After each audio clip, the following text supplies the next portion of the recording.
the cost of borrowing goes up, mortgage rates goes up, credit card interest rate goes up, other kinds of debt to the consumer becomes more expensive. And it's a chain reaction because this makes the monthly payments increase. And it puts a strain on the budget for people, their household budget. It makes it more difficult for Canadians to manage their finances. It says here, the average cost of raising a family of 4, remember the Smith family is a family of 4, they have 2 kids, is $4,200 without housing. Are you hearing me? Without housing. All right, so renting a family-friendly apartment in cities like Toronto costs what, $3,000 per month.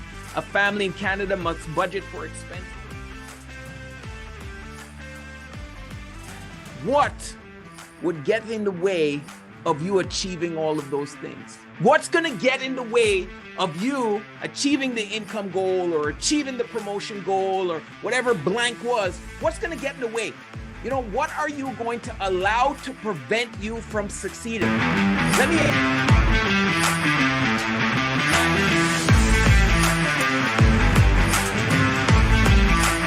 Good to see you guys. I hope you guys are fired up and excited. Welcome to another Money Monday.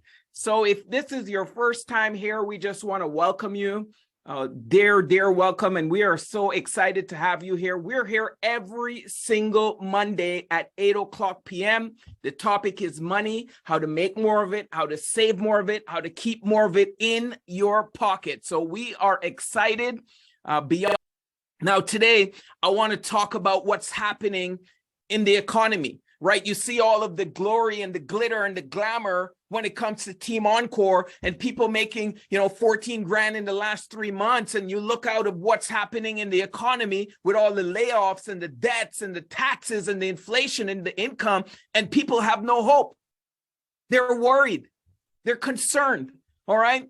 There was an article, it was published on February 4th. It says higher interest rates are here to stay until 2024. Till 2024, right? Some people are literally struggling with the way the interest rates are right now. And they're saying that it's not going to change until 2024. You might say, well, Jermaine, what's the big deal? Well, the big deal is this. Higher interest rates, they have significant impact on, first of all, how people borrow money, okay? The cost of borrowing goes up. Mortgage rates goes up, credit card interest rate goes up, other kinds of debt to the consumer becomes more expensive. And it's a chain reaction because this makes the monthly payments increase. And it puts a strain on the budget for people, their household budget. It makes it more difficult for Canadians to manage their finances. Higher interest rates, it also leads to people spending less. What happens if people spend less? The Canadians are going to become more cautious when it comes to taking on new debt, spending money. So what does that do? That reduces or decreases the economic growth. It also has an effect on the overall consumer confidence.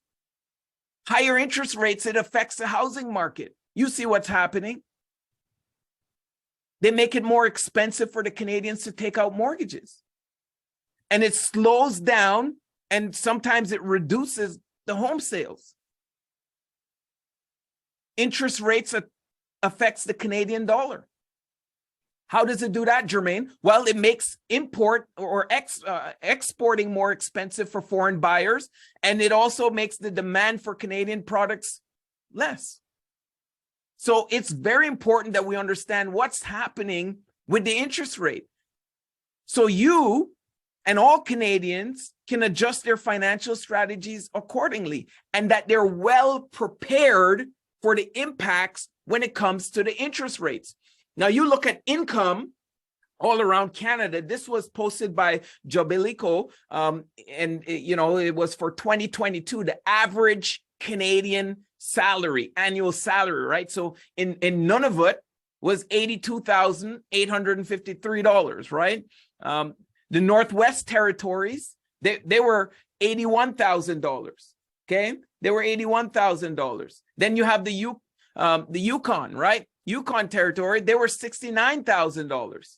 And Alberta, $65,000. This is average salary. All right. Ontario, what was Ontario? If you live in Ontario, the average salary is $62,748. And then in Quebec, right, our Quebec friends, the average salary was $58,149. Some people are looking at the call and saying, what does it take for me to move to Nunavut? If you're wondering where it is, you probably don't want to move there, okay? Just some advice. But this is the average salary. And why I'm showing you that, because I want to give you a case study of, I'm changing their name. Let's call them the Smith family. And I just want to show you the issue that the Smith family is having. So they're 45 years old, both of them, husband and wife. They have two kids, a 9-year-old daughter and a 6-year-old son. They both work in the healthcare sector, okay? Their combined income is $124,000.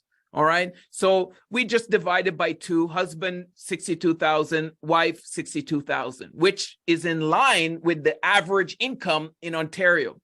They have a mortgage remaining of $798,000. All right. They have outstanding debt of $34,000. And they have some savings put aside of around $33,000. This is what they have put aside to save, or saved already. All right. So this is the current situation that this family is in. Now you look at it and you say, well, you know, it's a typical situation. Jermaine, this is a situation most families are in. What is the issue? And the problem arises when we start to fast forward. So let's look at a couple of things here for a second. All right, let's do some analysis. And I want you to do the same analysis for yourself. That means if you have a pen and paper, take it out. And I want you to do the same calculations and use the same methodology that I'm using on the Smith family. I want you to do the same thing for you, right? I did this exact same analysis for myself, right? And that's how I was able to fix a lot of the things that you're going to see is going to come up here. So the Smith family is 45 years old. They're targeting to retire at 65 years old. That's their target retirement date, like everyone else. Yeah, you can push it to, 71, but who wants to push it, right? Nobody wants to push their retirement. In fact, people want to retire earlier, not later. All right. So their retirement target is age 65. That means they have about 20 years that they need to work for, right?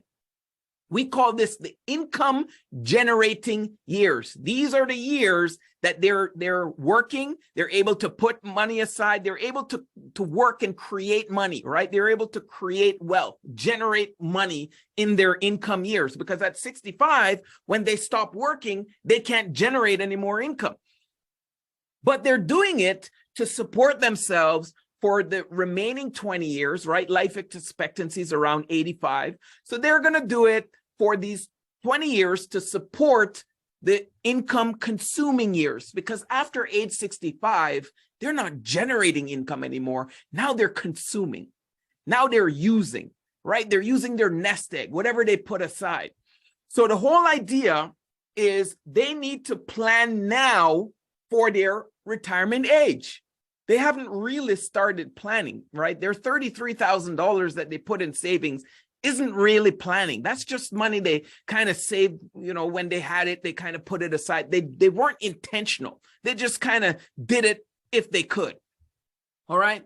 Now we have to figure out if their current career has enough horsepower. So remember, they're working in the healthcare sector, which is a decent paid sector, right?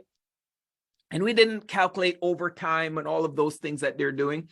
But you look at this. They need enough income.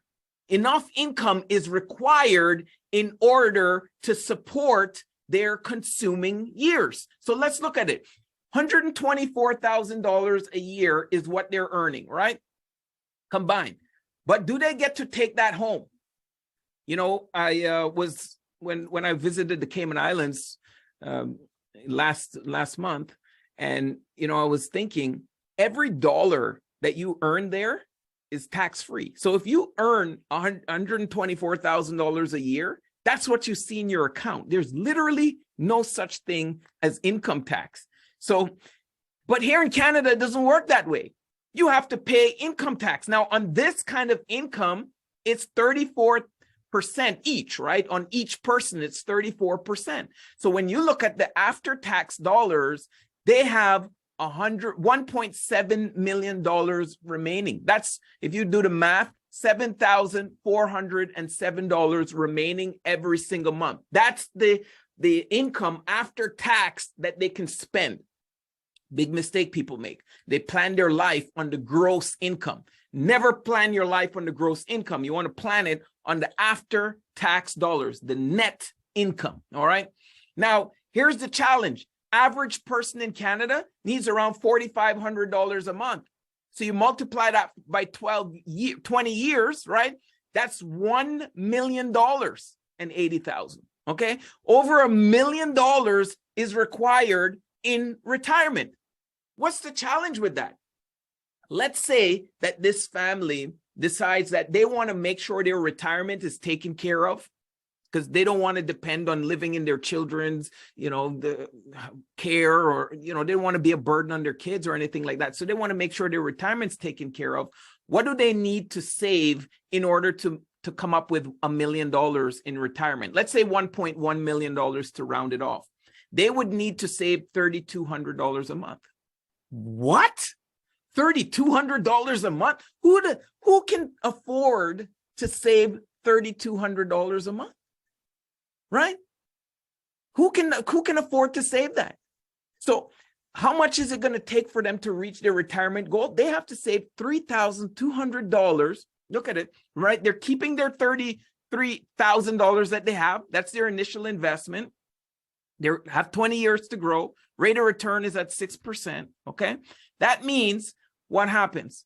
Their money will grow to be $1.1 million after 20 years. Problem is what?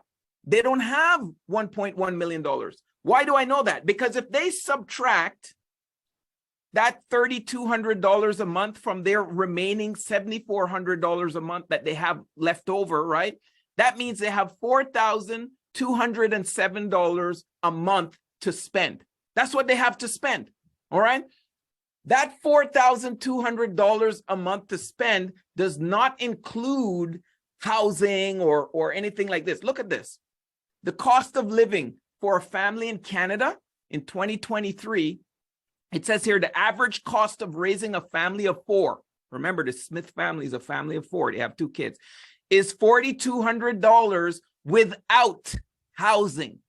Are you hearing me?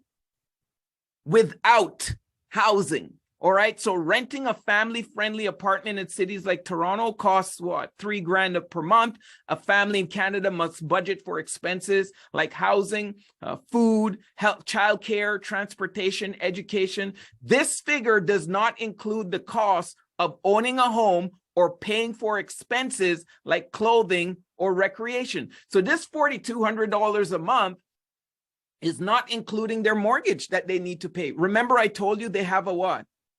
They have a mortgage, right? Let's go back to their expenses. Remember, I said that this family has what? $798,000 mortgage they have to pay. They have $34,000 in debt that they have to pay. All right. So when you look at that, this family is going to hurt, because this $4,200 a month, if it just goes to taking care of the family, what happens to housing? What happens to everything else? Do you see why there's a gap? Do you see why the family is going to struggle? Why they end up in debt? Because it's just not enough, right? It's not enough. So many families, they get the bright idea of let's use our house for retirement. Have you ever heard those people? They say, well, I'm going to use the house that I have for retirement. That's what's going to supplement. That's what's going to be my retirement plan, because they didn't save any money. And this is what this family was thinking to do. This Smith family was thinking, okay, I have a house. If I just pay off the house, because it's $798,000, right? They're thinking to pay it off. If I pay off the house, then I don't have to worry. I can use that money later on. But here's the thing. You know what they're doing? They're doing reverse mortgages. February 6th, the Better Dwelling posted, Canadian seniors are racking up reverse mortgage debt at a rapid rate. Why would they be doing that? Because they can't afford to save $3,200. What is a reverse mortgage, you ask? A reverse mortgage, when I'm talking about Canada now, it basically allows the homeowners, they need to be 55 years or older, all right?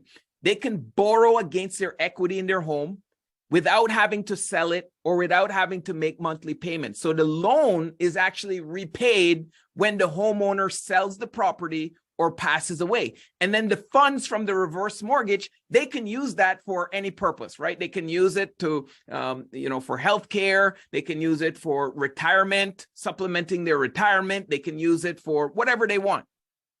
But it's important to understand that the reverse mortgage has some impact. Number one, it's going to impact the amount of inheritance based on using all the equity that is left for the beneficiary. It's going to increase the debt that's owed on the property, right? So you see here, this another thing from the Better Dwelling. It says the Canadian reverse mortgage debt, a total reverse mortgage debt held by regulated financial institution in Canadian dollars. And it goes on to say Canadian seniors, because that's the only one that can get reverse mortgages, Canadian seniors, they owe $6.7 billion in reverse mortgage. I want you to hear me out a second. This wasn't a thing. Okay, this wasn't a thing before. All right. Canadian, there were reverse mortgages, but it wasn't this high. You guys understand what's happening here? Canadian seniors have been on a reverse mortgage borrowing spree. The outstanding balance rose 5.9%. So up $370 million, okay, to $6.7 billion in November. The balance is now 31% higher than the year before. It went up 1.6 billion than the year before. Compared to other debt segments, it's relatively small in total, but the growth rate makes it one of the fastest growing types of debt. Why do people do that? Why do people get a reverse mortgage? Well, they want to supplement their income, all right, their retirement income. So it's a way that people can supplement their retirement income. Why else would they do it, Jermaine? Well, there's no monthly payments. You just keep pulling out the equity out of the house. You don't need to repay it back. All right. So it's only going to be repaid later on if the person passes away or sells or something of that sort, right? There's no impact on the government benefits. That's why they do it. Because it doesn't impact their old age security or their CCP or their guaranteed income supplement. They do it because they want access to their equity. They don't have to sell the house in order to get the equity, right? But there are some things that people need to look at. Number one, the inheritance is decreased. So the amount owed under reverse mortgage, it increases over time. And it decreases the amount of inheritance that's left for the homeowner. It increases the debt, right? So the debt on the property goes up and up and up, and that impacts the ability of the homeowner to sell the property or even to pass it on to their beneficiary. The other thing people need to look at is the higher costs. Reverse mortgages, they have a higher upfront cost than traditional mortgages. So you got to do appraisal fees, legal fees, a mortgage insurance premium. All these things need to be done.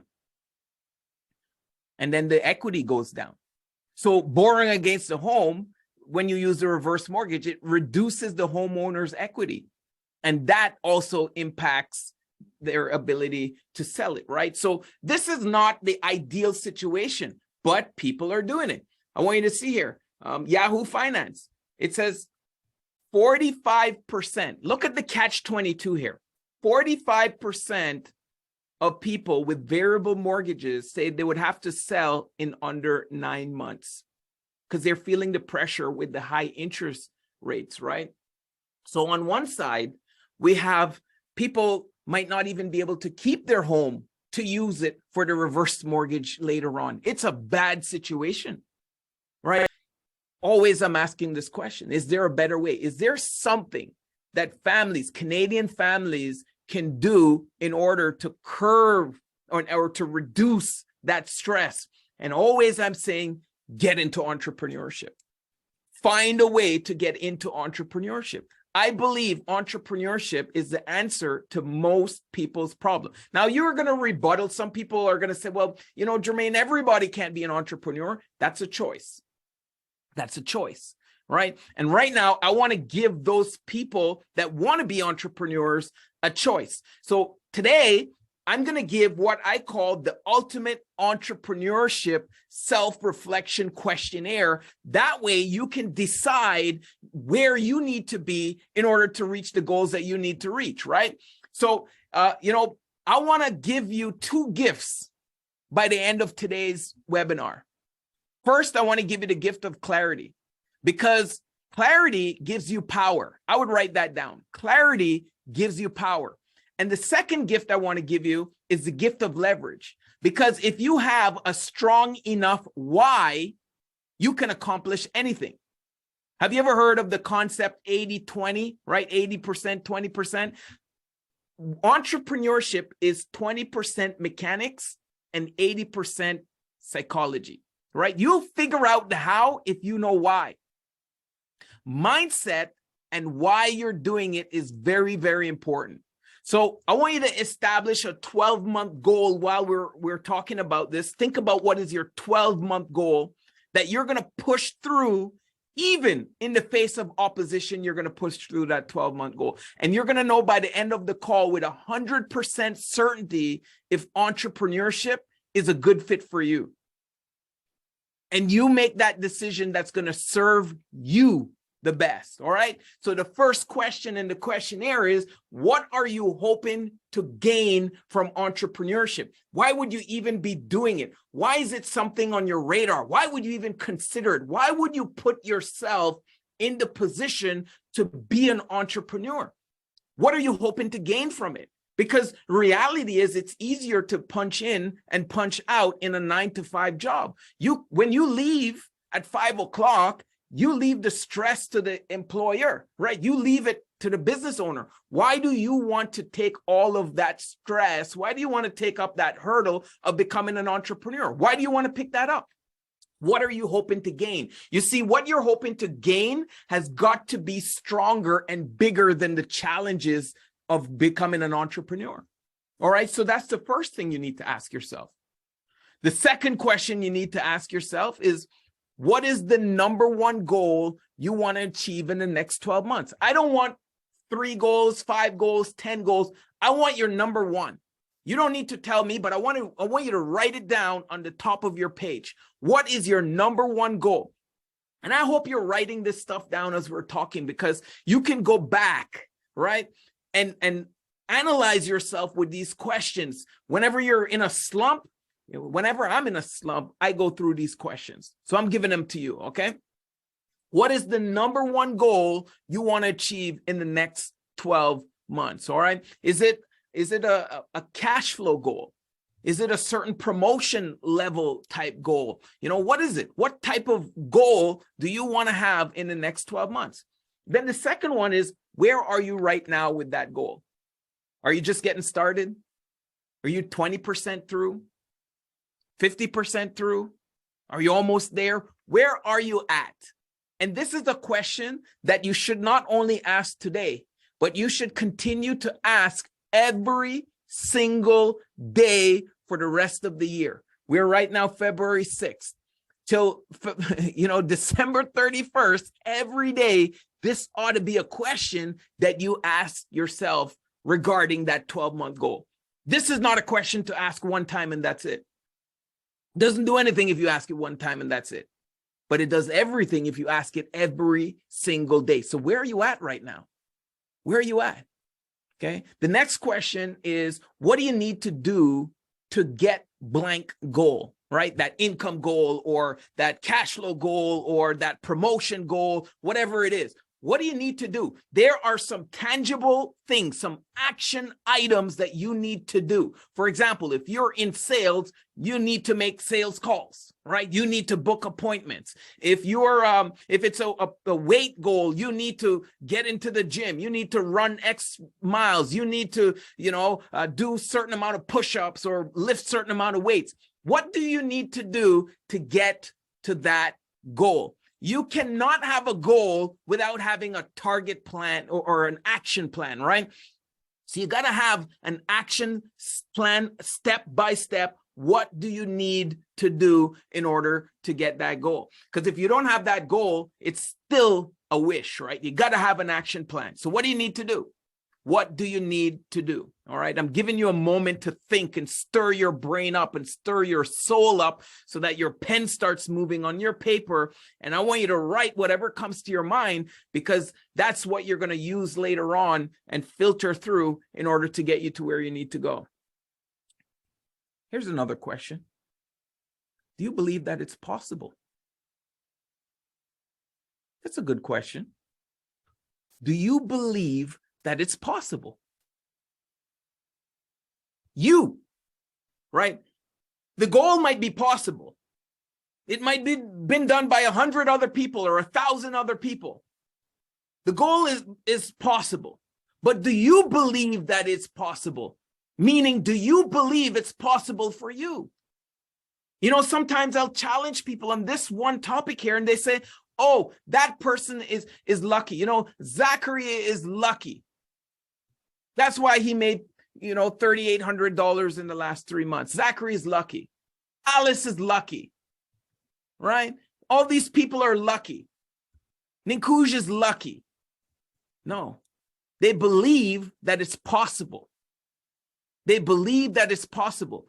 Your belief is judged by your action. You cannot say that you believe, but don't take action, right? Your action determines or illustrates, I should say, your belief. So do you believe it's possible? Do you believe it's possible? Because if you believe it's possible, you will do what you need to do to get blank, right? If you believe it's possible. The next one, once you've achieved your goal, what is it going to do for you? What is it going to do for you? Are you clear, crystal clear about what your goal is actually going to do for you once you achieve it? I'm going to tell you something.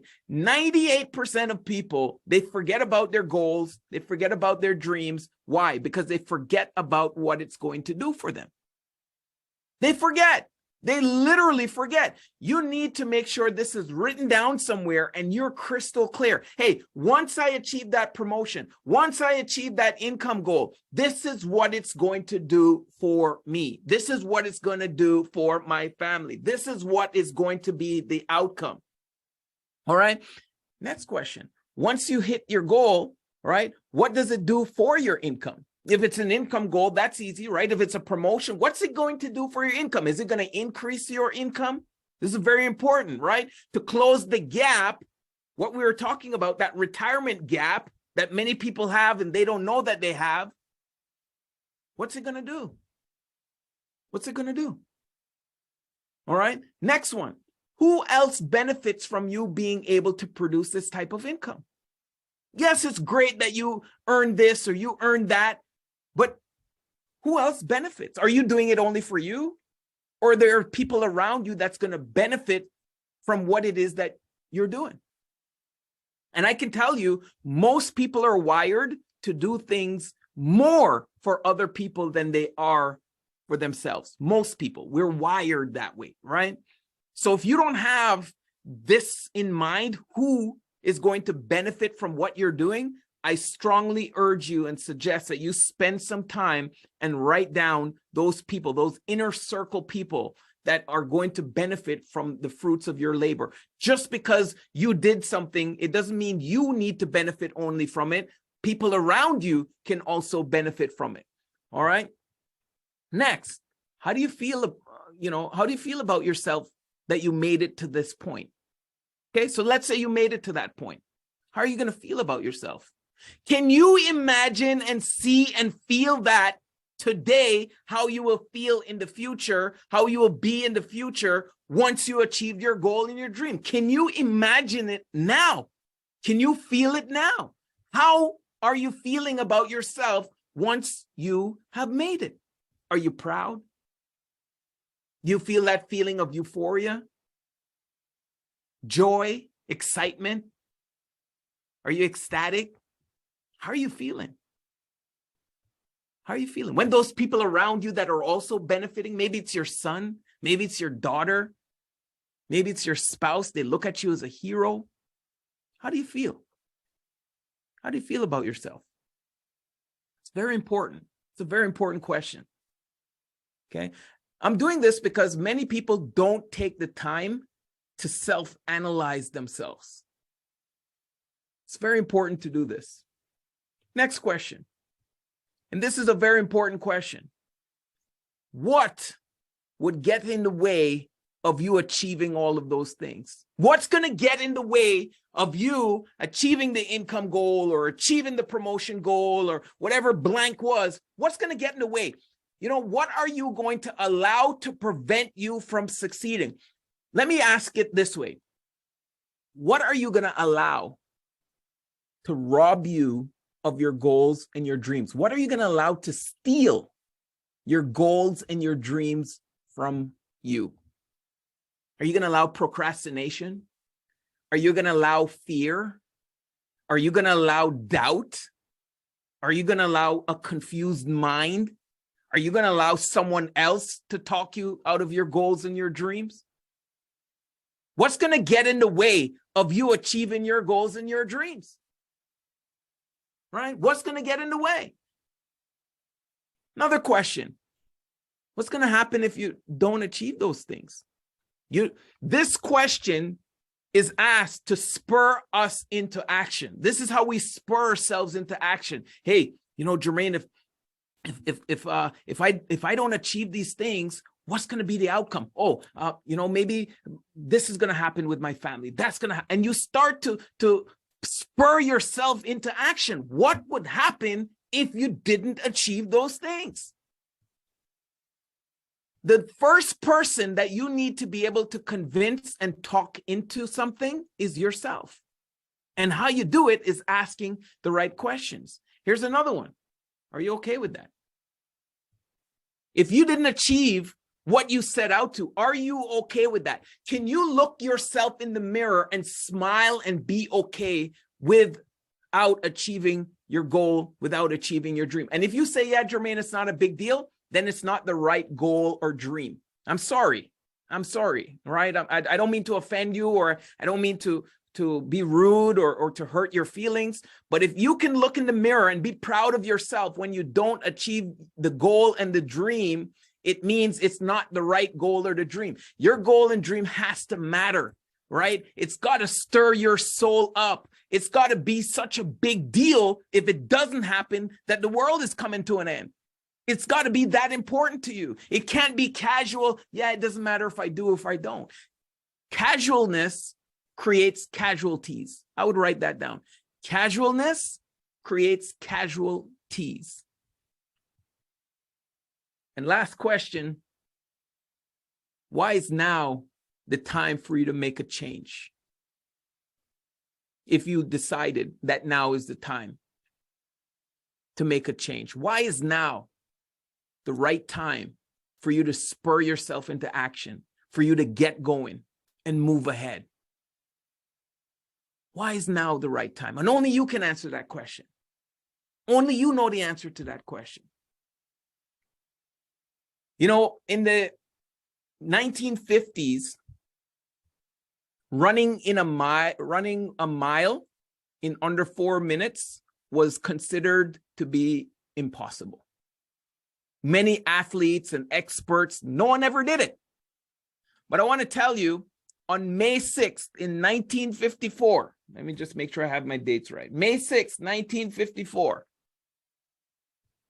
Okay. A 25-year-old medical student His name was Roger Bannister, changed the game forever.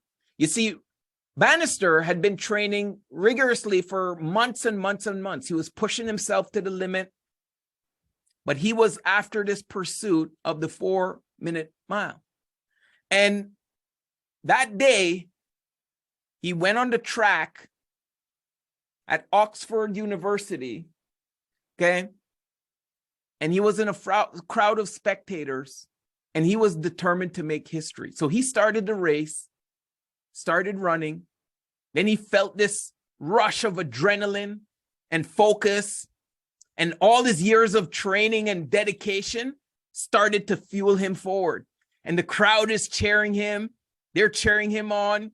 And then he powered through his first lap.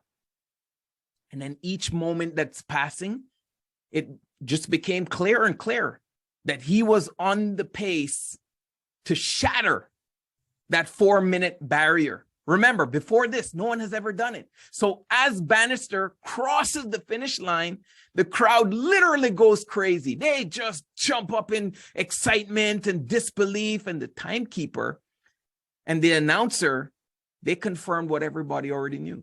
Roger Bannister ran the 4-minute mile in under 4 minutes, around 3 minutes and 59 seconds. And then news of Roger Bannister's achievement, it spread around like wildfire. And it inspired a generation of runners, proving that the impossible could be possible, could be achieved. And I want to tell you, Roger Bannister's legacy continues to this day. And it serves as a testimony to the power of determination, hard work, and the pursuit of excellence. And I want to tell you that since Roger Bannister ran that first mile under 4 minutes in 1954, thousands, not hundreds, but thousands of runners have now achieved the exact same thing. Today, running a mile in under 4 minutes is not even a thing, right? It's not even considered to be extraordinary. You do that, they're probably saying, what took you so long? But once it was impossible. Once it was impossible. Then that one person shows up. Are you that one? You might have a long history of people that have never been successful in your family, right? Maybe you have a family of no successful people at all, but that doesn't mean you can't be the one to break that barrier like Roger Bannister did. Make sense? One of the most common pieces of advice that race car driving instructors give their students is to look where you want the car to go. Okay, look where you want the car to go. I remember getting this lesson when I was learning to drive a boat, right? So it means rather than focusing on the obstacles in the road or the walls or the track, the driver needs to concentrate on the desired path where they want the car to go. And an example of this technique is, this novice race car driver. He was struggling to make it around the track smoothly, right? And he's just like bumping into walls. He's getting off course. He's skidding. The car is spinning around and around and around. And no matter what he's doing, he just can't get it going. And so he's frustrated, right? So he turns to his instructor and he asks for advice. He says, listen, I can't get it going. The advice the instructor told him was, look where you want the car to go. Don't focus on the walls. So the driver took that advice, right? It was a little bit hard for him in the beginning, but he managed to keep his face where he needed to look, right? Keep his face on the where he wants the car to go. So on the next lap, he kept his eyes fixed on the line, right? The line in the middle of the road where he wanted to follow. And to his surprise, he found the car just seemed to follow his gaze. He stayed on the track. Even through the tough turns, he was able to stay on the track. And from that moment, the driver never looked back. He actually went on to become a successful race car driver in his own right, always keeping his eyes focused on where he wanted to go. And this technique doesn't only apply to driving, by the way, right? Doesn't only apply, it applies to life. In life, it's very important for you to focus on where you want to go, rather than the obstacles that are going to be in your way, the challenges, the things that cause you doubt, the things that cause you fear. You don't focus on that stuff. Too many people focus on the challenge. They consistently and constantly focus on the challenge. I'm here to say, focus on where you want to go. By doing that, that's how you're going to achieve your goals. That's how you're going to overcome any challenges that you have. Focus on where you want the car to go. Focus on where you want your life to go. Don't spend time on the challenges. So my prayer and hope for you is that 2023 is the best year of your life to come. Each day is better than the next. I'm not saying that you're not going to experience some challenges along the way. You will. But don't focus on that. Focus on where you want to go. God bless you. Have yourself a great night. Thank you for joining us. And we're looking forward to seeing you at the top. God bless you guys. Have a great night. Hope you got value and look forward to seeing you on the next Money Monday. All right. See you on the... Hey, thank you so much for watching another Money Monday. We hope that you got value from today's content. And if you did, don't forget to share, like, and subscribe. And like always, inspire change.